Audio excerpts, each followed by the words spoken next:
Başınız ооруп, кулагыңызда шум болуп, көзүңүздүн көрүүсү начарладыбы? Бул организмдеги тең салмактын бузулушунун белгиси болушу мүмкүн. Мындай абалдарда ар түрдүү себептерден келип чыгат. Лимфолог жана натуропат катары ар бир себебин тереңирээк түшүндүрүп, табигый жолдор менен айкалыштырган түшүндүрмө берели.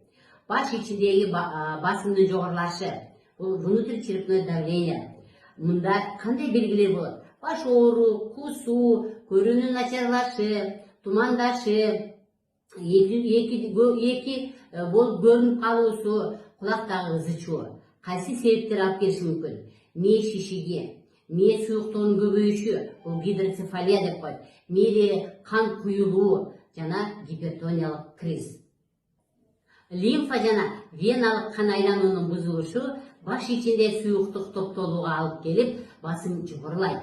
Бул абалда лимфаны тазалоочу процедуралар, табигый диуретиктер жана сүлүк терапиясы пайдалуу болот.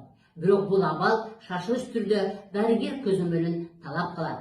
Артериалдык гипертензия, кан басымынын жогорулашы. Мында белгилери кандай болушу мүмкүн? Баш оору, кулактагы согуучу, ызычуу, көздүн алдындагы чымындар сыяктуу көрүнүштөр. Эмне сунуш кылабыз? Кан басымды дайыма көзөмөлдөө шарт.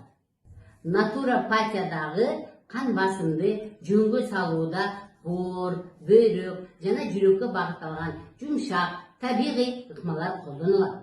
Фитотерапия, эс алуу режимин орнотуу, магний жана калийге бай азыктар, ошондой эле сүлүк терапиясы кан агымын жеңилдетүүгө жардам берет.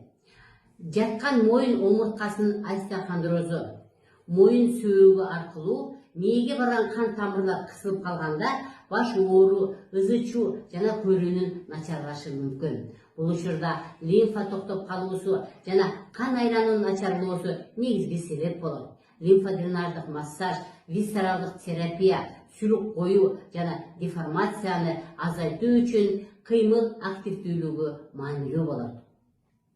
Мигрен же неврологиялык оорулар. Анын белгилери кандай? Аагура, баш оору, кээде кулактагы ызычуу. Мигрен бул нерв системасынын ашыкча жүктөлүшүнөн пайда болгон сезимталдык реакциясы.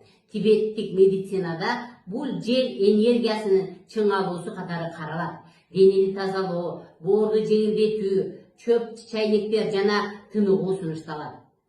Ички кулак оорулары, Меньера оорусу, мунун кандай белгилери бар? Кулактагы ызычуу, баш айлануу, угуу жөндөмүнүн төмөндөшү.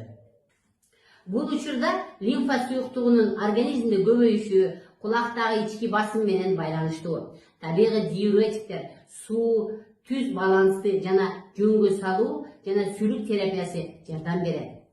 Аз кандуулук, бул анемия же кан айлануунун бузулуусу, кычкыртектин жетишсиздиги, баш оорунун, кулактагы ызычуунун жана көрүү көйгөйлөрүнүн себеби болуп саналат.